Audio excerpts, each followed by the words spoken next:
ये एक सच्ची घटना पर आधारित हमारी कहानी है। हमारा गांव एक बहुत ही खूबसूरत पहाड़ी इलाके की गोद में बसा हुआ था। इन पहाड़ों के साए में चारों तरफ बड़े बड़े पत्थरों से बने हुए घरों को ये हरियाली और भी ज्यादा खूबसूरत बना देती थी।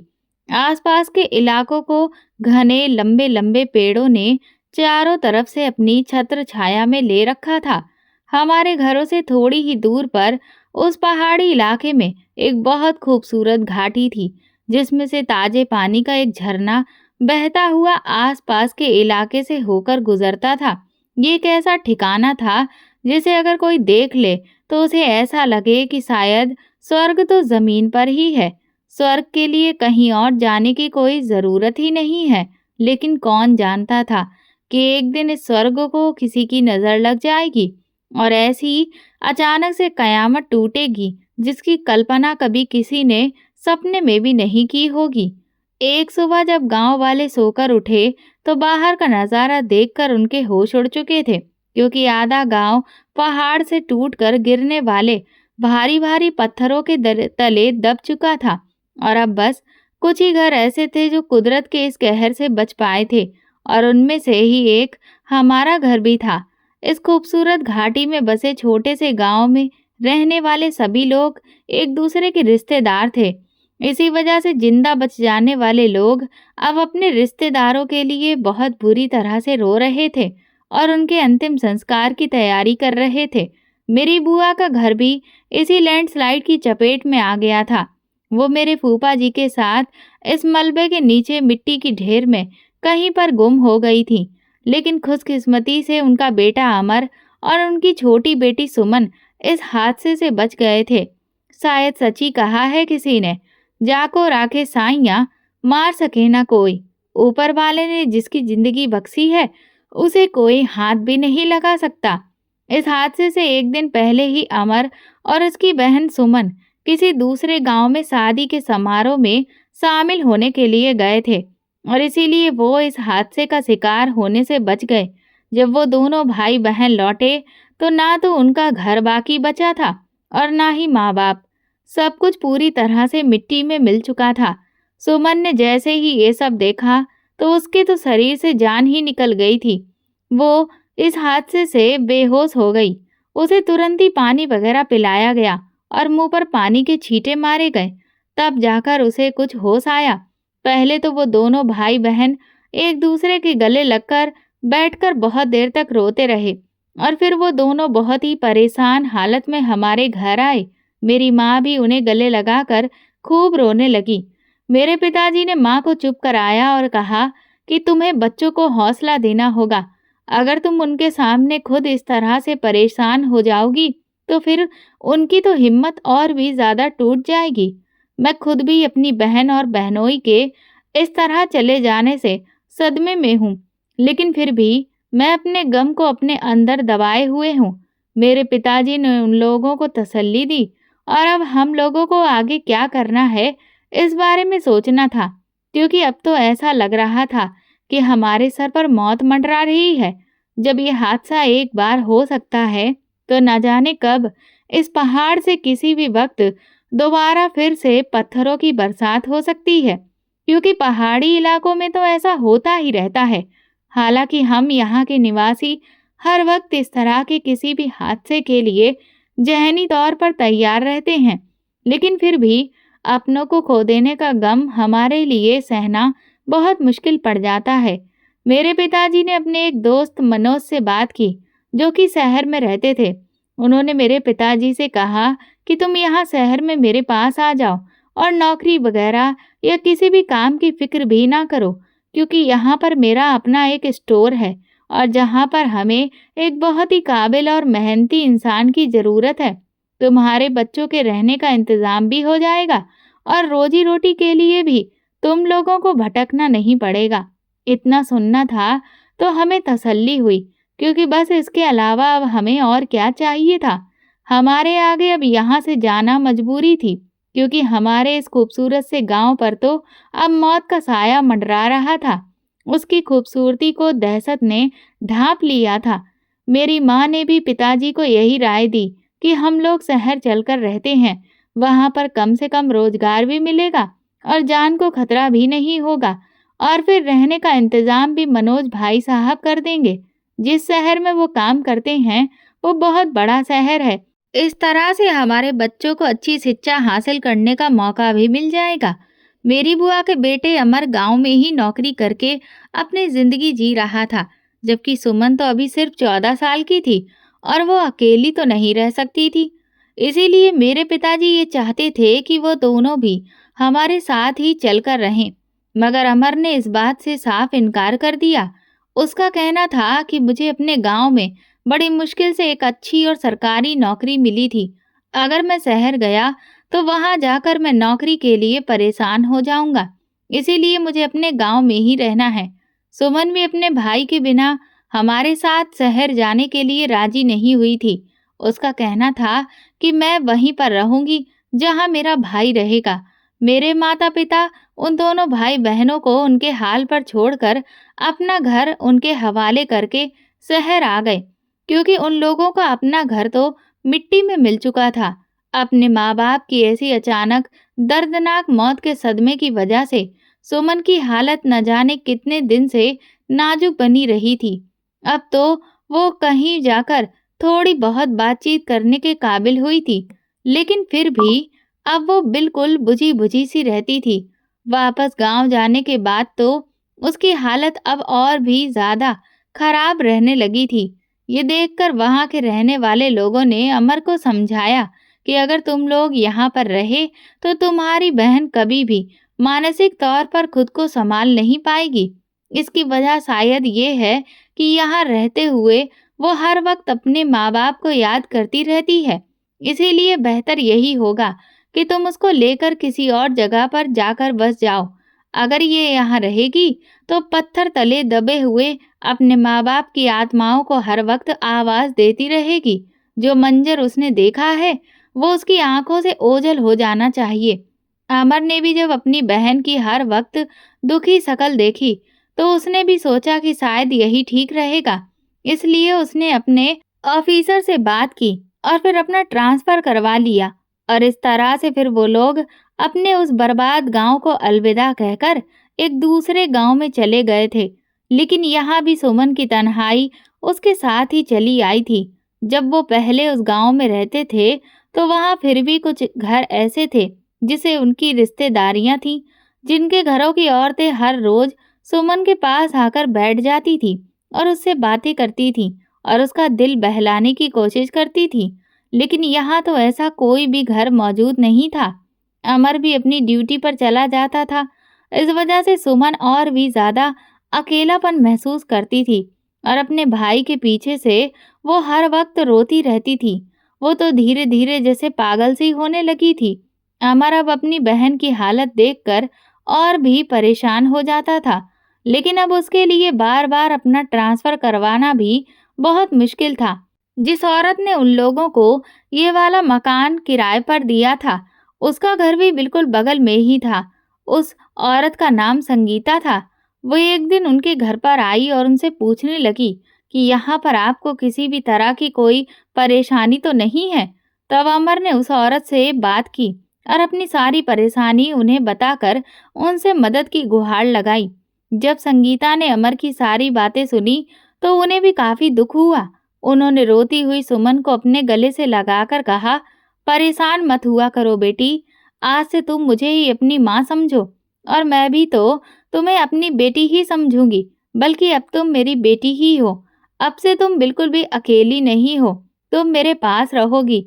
मेरी भी एक ही बेटी है जो कि शादीशुदा है और शादी के बाद अब वो मेरे पास बहुत ही कम आती है, क्योंकि उसकी शादी यहाँ से एक बहुत दूर गांव में हुई है और उसके ससुराल वाले उसे मेरे पास बहुत कम आने देते हैं।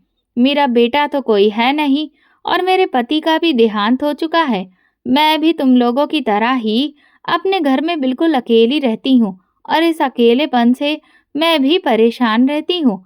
इसलिए आज से मैं तेरा सहारा बनूंगी और मेरी बेटी तो मेरा सहारा बनना। अमर के लिए इस नेक दिल औरत का दिलासा उसकी जिंदगी में एक नई रोशनी बन गया था। संगीता की बातों से उसे बहुत तसल्ली मिल गई थी। संगीता उनके घर में आकर खाना भी खुद ही बना जाती थी।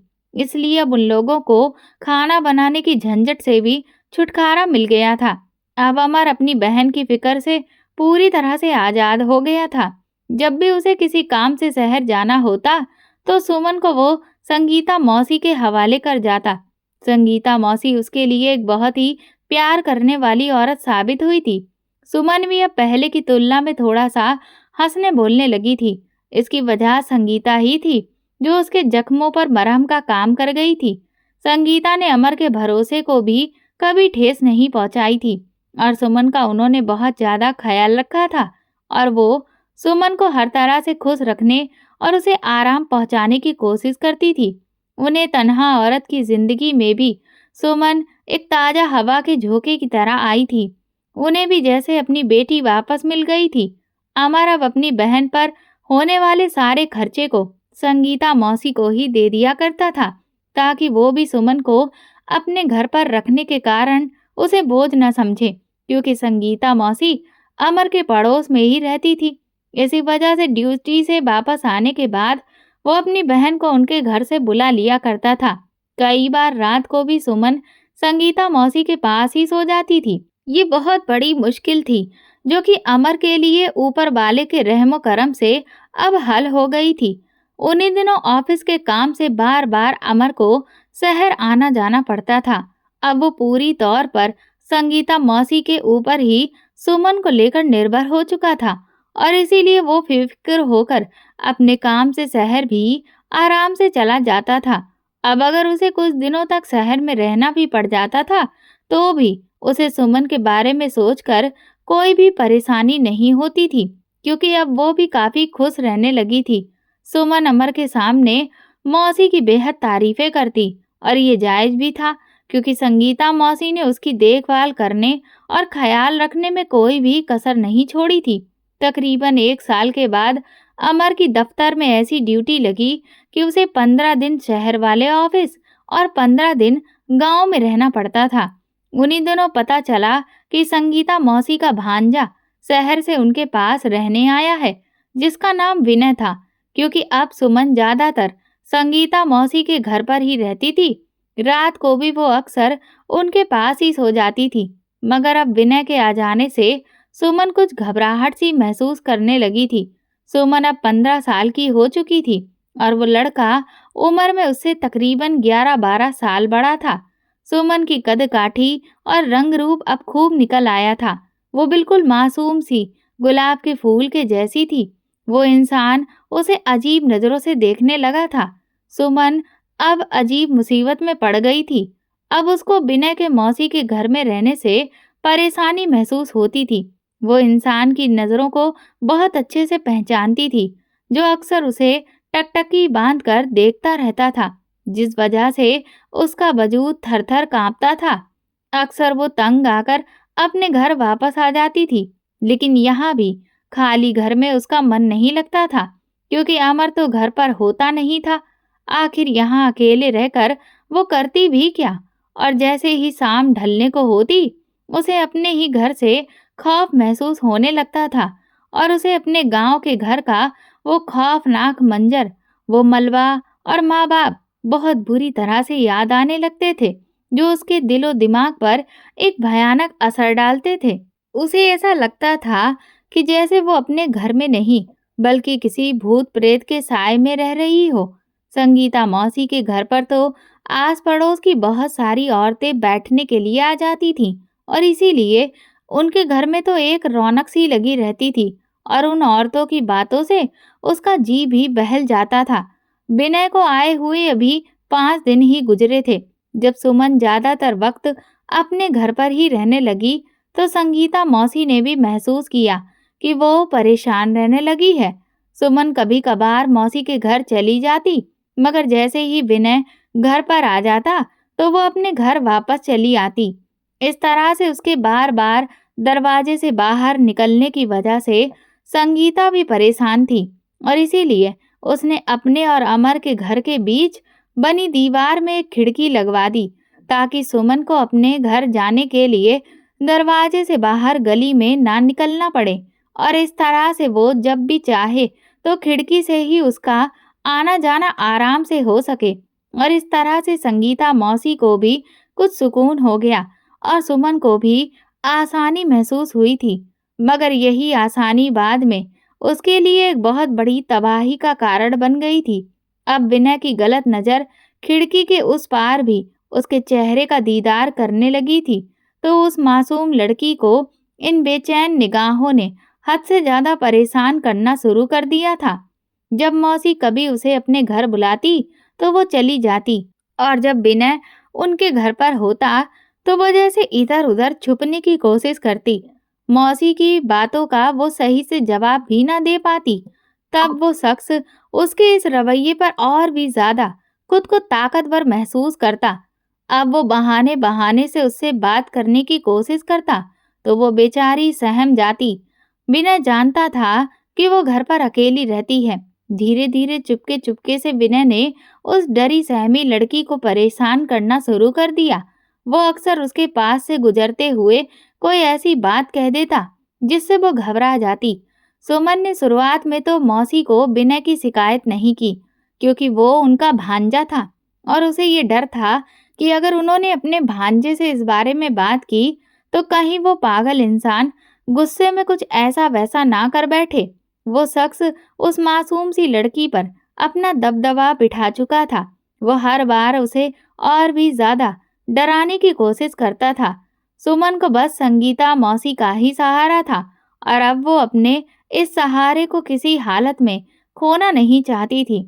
विनय उसे धमकी देता था कि खबरदार, जो तुमने मौसी से कुछ भी कहा, वरना मैं तुम्हारी झूठी शिकायतें उनको लगा दूंगा। वो मुझे तो कुछ भी नहीं कहेंगी, मगर फिर तुम्हारी खैर नहीं होगी। एक हफ्ते के बाद जब अमर घर वापस लौटा, तो उसने महसूस किया कि उसकी बहन अब फिर से पहले जैसी गुमसुम सी रहने लगी है। उसने बहुत पूछा, मगर सुमन ने अपने भाई को कुछ भी नहीं बताया कि वो किस वजह से परेशान है। इस बात का एहसास विनय को भी था कि सुमन ज्यादा वक्त तक अपने घर पर अकेली नहीं रह सकती है, और उसका सहारा बस संगीता मौसी है। और उसे इस बात की जानकारी भी थी कि उसका भाई कुछ दिनों तक ही यहाँ पर रहकर शहर चला जाता है। अब बस वो अमर के शहर वापस जाने का इंतजार करने लगा, और जब वो वापस चला गया, तो उसने पहले की तरह ही सुमन को फिर से परेशान करना शुरू कर दिया। जब विनय ने सुमन को हद से ज्यादा डरा दिया, तो वो खौफ के मारे अपने ही घर में रहने लगी, और उसने संगीता मौसी के घर जाना बिल्कुल ही छोड़ दिया था। वो उनकी तरफ की जो खिड़की थी, उसको भी हर वक्त कुंडी लगाए रहती थी, ताकि विनय की निगाहें उस तक पहुंच ना पाए। लेकिन जब विनय ने देखा कि सुमन संगीता मौसी के घर भी नहीं आ रही थी, और खिड़की भी उसने बंद कर रखी थी, तो कोई और रास्ता न पाकर एक दिन आखिर उसने उस खिड़की की कुंडी को निकाल दिया। और अब इस खिड़की को सुमन अंदर से बंद भी नहीं कर सकती थी। सुमन जानती थी कि ये काम किसका है और उसने ऐसा क्यों किया है। अब की बार उसे बहुत ज्यादा गुस्सा आया था कि अब तो उसके सब्र की हद ही खत्म हो चुकी थी। तभी कोई भी रास्ता ना पाने के बाद उसने मौसी के घर जाकर विनय की शिकायत कर दी। मौसी ने अपने भांजे को बहुत डांटा कि आखिर तुझे इस बेसहारा मासूम सी लड़की से क्या दुश्मनी है। उन्होंने उसकी काफी बेइज्जती की। इस वजह से अब विनय ने दिल ही दिल में ठान लिया था कि अब तो ये सुमन मेरी जिद बनकर ही रहेगी, और अब उसके हाथ धोकर वो पीछे पड़ गया था। यहाँ तक कि अगर मौसी दोपहर को कभी दवाई खाकर सो जाती, तो वो खिड़की के रास्ते सुमन के घर आ जाता और उसका हाथ पकड़कर उससे बदतमीजी की कोशिश करता। अब तो वो सुमन को अपने ही घर में सुकून भी नहीं लेने दे रहा था। वो उसे कहता था कि तुमने मेरी शिकायत मौसी से क्यों की है? अब तुम देख लेना कि मैं तुम्हें किसी भी हाल में नहीं छोड़ूंगा। अपनी बेइज्जती का बदला मैं तुमसे लेकर रहूंगा। अब की बार सुमन ने भी गुस्से में उसे धमकी दी कि पहले तो मैंने तुम्हारी शिकायत सिर्फ मौसी से की थी, और अब लेकिन मैं मौसी से नहीं बल्कि तुम्हारी शिकायत अपने भाई से करूंगी। आ जाने दो इस बार मेरे भाई अमर को। अब अगर दोबारा तुम इस खिड़की से मेरे घर में आए, तो फिर अपना अंजाम पहले ही सोच लेना। इस बात पर वो और भी ज़्यादा गुस्से में आ गया और कहने लगा कि तुम मेरी शिकायत करके तो देखो, मैं तुम्हें इस सारे मोहल्ले में बदनाम कर दूंगा। तू आखिर चीज़ क्या है? मेरे आगे तू मेरा कुछ भी नहीं बिगाड़ सकती। सुमन बेचारी एक मासूम, कमज़ोर सी लड़की थी, लिहाजा विनय की धमकी से वो डर गई। वो बेचारी तो इस अनजान जगह पर बस मौसी के सहारे से रह रही थी। सुमन के इतने ज्यादा डर जाने की वजह से विनय की हिम्मत अब और बढ़ गई और फिर एक दिन मौका पाकर उसने सुमन के साथ वो कुछ कर दिया जो बहुत दिनों से उसके शैतानी दिमाग में चल रहा था। उसने खिड़की से उसके घर जाकर उस बेबस लड़की की जिंदगी खराब कर दी। अब रोज ही वो उसे धमकाने लगा कि मैं सबको बता दूंगा और फिर इस तरह से 15 दिन तक विनय उस बेचारी लड़की को डरा धमका कर उसकी बेबसी का फायदा उठाता रहा। 15 दिन बाद जब उसका भाई अमर वापस आया तो उस वक्त सुमन की दुनिया लुट चुकी थी और उसकी जिंदगी में जहर घुल गया था। अमर के आते ही विनय ने अपना बैग उठाया और मौसी के घर से चला गया।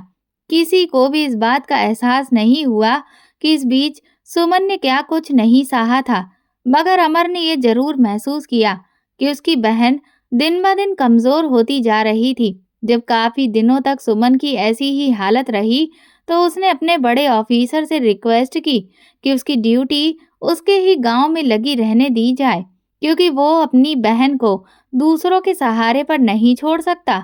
अपने गांव में उनके रिश्तेदार तो थे, लेकिन यहाँ पर तो सब लोग अनजान हैं। उसने उनसे रिक्वेस्ट की, यहाँ पर उसकी गैर मौजूदगी में पीछे उसके अकेली बहन को बहुत नुकसान पहुंच सकता है और इसीलिए अब वो शहर नहीं जाएगा। मगर वो ये नहीं जानता था कि उसकी मासूम सी बहन को नुकसान तो पहुंच चुका था और उस नुकसान को पहुंचाने वाला भी यहाँ से जा चुका था। सुमन की हेल्थ दिन ब दिन गिरती जा रही थी। उसने कई बार अपनी बहन से पूछा भी कि अगर कोई परेशानी वाली बात है जो मुझसे छुपी हुई है तो वो तुम मुझे बता दो। तुम मुझे नहीं बताओगी तो फिर किसे बताओगी? मगर वो अपने भाई से कुछ भी नहीं कह सकी। इस बीच संगीता मौसी ने भी ये महसूस कर लिया कि सुमन की सेहत कुछ ना कुछ गड़बड़ जरूर है। जब वो उसको डॉक्टर के पास ले जाने के बारे में सोचने लगी, उसके अगले ही दिन अचानक सुमन को चक्कर सा आया तो वो चारपाई पर बैठ गई। अमर भी उसके पास ही था। उसने तुरंत मौसी को खबर भिजवाई कि मौसी, सुमन को मैं क्लिनिक लेकर जा रहा हूँ, आप भी मेरे साथ चलिए, क्योंकि हो सकता है वहां पर किसी लेडी की भी जरूरत पड़ जाए। मौसी को सुमन की इस तरह की हालत से कुछ शक पैदा हुआ। वो कहने लगी, बेटा अमर, तुम फिक्र मत करो, मैं अपनी पड़ोसन के साथ सुमन को लेकर चली जाऊंगी और अच्छे से डॉक्टर को दिखा लाऊंगी। तुम कहाँ वहां पर बाहर खड़े होकर इतनी देर तक इंतजार करते रहोगे? क्लिनिक तो पास में ही है। इस बात पर अमर ने मौसी का शुक्रिया अदा किया और फिर मौसी सुमन को लेकर डॉक्टर के पास गई। मगर वहां डॉक्टर ने जो सच्चाई बताई उसे सुनकर तो मौसी के पैरों तले से जमीन निकल गई। डॉक्टर ने बताया कि सुमन उम्मीद से है। अब ये ऐसी बात थी कि जिसको वो अमर को बता भी नहीं सकती थी, क्योंकि उसने तो भरोसा करके अपनी 15 साल की मासूम सी बहन को उनके ही हवाले किया था। जब मौसी ने सुमन से इस बारे में पूछा तो उसने उन्हें सब कुछ सच सच बता दिया। ये सुनकर तो उन्हें समझ ही नहीं आ रहा था कि वो अमर को क्या मुंह दिखाएगी, कि आखिर उन्होंने कैसी सुरक्षा की है सुमन की। वो तो कभी सोच भी नहीं सकती थी कि उस बच्ची की जिंदगी खराब करने वाला कोई बाहर का नहीं, उनके घर का ही होगा। घर का भेदी ने ही लंका ढाई थी। मौसी ने सुमन को समझाया कि इस बात को वो अपने तक ही रखे, किसी से इस बारे में बात ना करे और अमर को तो इस बारे में बिल्कुल भी पता नहीं चलना चाहिए, वरना वो तो उल्टा तुम्हें ही मार डालेगा। ये सुनकर सुमन और भी ज्यादा डर गई। मौसी उसे कहने लगी कि तुम फिक्र मत करो, मैं तुम्हें कुछ दवाएं दे दूंगी और फिर तुम देखना सब कुछ ठीक हो जाएगा। मौसी ने न जाने उसे कैसी दवा देना शुरू की कि 2-4 दिनों में ही वो और ज्यादा कमजोर होकर बिस्तर से जा लगी और 5वें दिन उसके शरीर में उसकी आत्मा का साथ छोड़ दिया और वो भगवान के घर चली गई। ये 5 दिन उसने मौसी के घर पर ही गुजारे थे। संगीता मौसी के घर पर ही उसका देहांत हो गया था। अमर बेचारा अपनी बहन की हालत से बेखबर बस हाथ मलता रह गया था। मौसी ने उस पर किसी भी बात को जाहिर नहीं किया और ना ही ये बताया कि उनकी ही दी गई दवा की वजह से सुमन का देहांत हुआ है। आखिर वो उन्हें बताती भी कैसे, क्योंकि ऐसे तो वो और उनका भांजा दोनों ही फंस जाते। हम लोगों को जब सुमन के देहांत की खबर मिली तो हमें तो यकीन ही नहीं हुआ था। हम सब भी उसके आखिरी वक्त में पहुंचे थे। संगीता मौसी ने ही अपने हाथों से सुमन को नहला धुलाकर कफन पहनाया था और एक दूसरी औरत के सिवा किसी और को सुमन के पास आने भी नहीं दिया था। आस पड़ोस में ये बात फैला दी थी कि सुमन को ठंड लगने से बुखार चढ़ा और 4-5 दिन में ही वो भगवान को प्यारी हो गई। अमर को अपनी बहन की मौत का बेहद सदमा लगा था, मगर वो क्या कर सकता था। बगैर किसी वजह और सबूत के इंसान किसी को सिर्फ शक के बिना पर फांसी पर तो नहीं लटका सकता। बस उसने सब्र कर लिया था। कुछ समय के बाद, बहन के गम में डूबे रहने के बाद, आखिर उसकी जिंदगी धीरे धीरे पटरी पर आ गई। मेरे पिताजी ने अमर को ये राय दी कि अब तुम शादी कर लो ताकि घर गृहस्थी में उलझ जाओ। ऐसे कब तक अकेले जिंदगी गुजारोगे? तुम्हारे खुद के बाल बच्चे होंगे तो तुम्हें भी सुकून मिल जाएगा। जब वो हमारे घर आया तो मेरी माँ उसके पीछे ही पड़ गई कि अमर, अब तुम शादी कर लो। वो कहने लगा, मामी, मेरा तो कोई है नहीं जो मेरे लिए लड़की ढूंढे। अगर आप ही कोई लड़की ढूंढ दें तो ठीक है। मेरी माँ ने अमर से मेरे बारे में पूछा कि क्या अगर मैं प्रिया का रिश्ता तुम्हें दूं तो क्या तुम मेरी बेटी से शादी करने पर राजी हो? उसने मेरी माँ से कहा कि आप जहाँ चाहें मेरी शादी कर दें, मुझे कोई भी ऐतराज नहीं है। और फिर इस तरह से मेरी शादी अमर से हो गई और मैं उसकी पत्नी बन गई। और फिर हम उसके अपने पुराने गांव में आकर हंसी खुशी रहने लगे। हमारी शादी को 1 साल हुआ था कि एक दिन एक औरत मेरे घर आई और उसने बातों ही बातों में कहा कि क्या तुम जानती हो तुम्हारी ननद सुमन के साथ क्या जुल्म हुआ था? मैंने हैरानगी से कहा कि नहीं आंटी जी, मुझे इस बात का नहीं पता। बस इतना मालूम है कि उसको बुखार हुआ था और ठंड लगने की वजह से उसकी हालत ज्यादा खराब हो गई और वो भगवान को प्यारी हो गई। यहाँ मैं आपको बताऊंगी कि वो औरत संगीता मौसी की ही पड़ोसन थी। वो कहने लगी, अरे बिटिया, ये बात नहीं थी, बात तो कुछ और थी। संगीता ने अकेले सुमन को नहीं नहलाया था, बल्कि मेरी मदद से नहलाया था और उसको कफन भी हम दोनों ने ही पहनाया था। मैं जानती हूँ कि उस मासूम के साथ क्या हुआ था और उसका असली मुजरिम कौन है। मैं हैरत से उन्हें देखते हुए पूछने लगी, कौन है आंटी, मुझे बताइए। तो वो औरत कहने लगी, अगर तुम इस बात का जिक्र किसी से भी ना करो तब मैं तुम्हें बता देती हूँ। मैंने उनसे कहा, जी, मैं किसी से कुछ नहीं कहूंगी। आप मुझे बताइए तो कि उसका असली मुजरिम संगीता का भांजा विनय है, जो उसके घर रहने आया था। इस बारे में खुद संगीता को भी पता नहीं चला था कि विनय सुमन के ऊपर जुल्म कर रहा था, लेकिन जब तक उसे पता चला तब तक तो बहुत देर हो चुकी थी। तब अमर के डर की वजह से संगीता ने उस बच्ची का सही जगह पर इलाज कराने की बजाय उसको अपने तौर पर कोई ऐसी दवा खिला दी जिससे उसकी सेहत ठीक होने की बजाय और भी ज्यादा उस मासूम अनाथ लड़की की हालत खराब हो गई और फिर उसकी जान चली गई।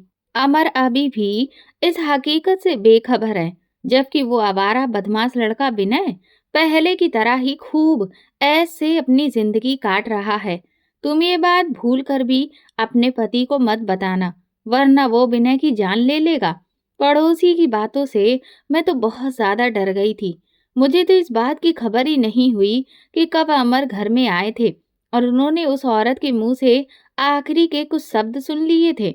उस औरत ने जैसे ही हमारे पति को देखा तो वो तुरंत ही राम राम करके वहां से चली गई, मगर मेरे पति के चेहरे की रंगत जैसे कुछ अजीब सी हो गई थी।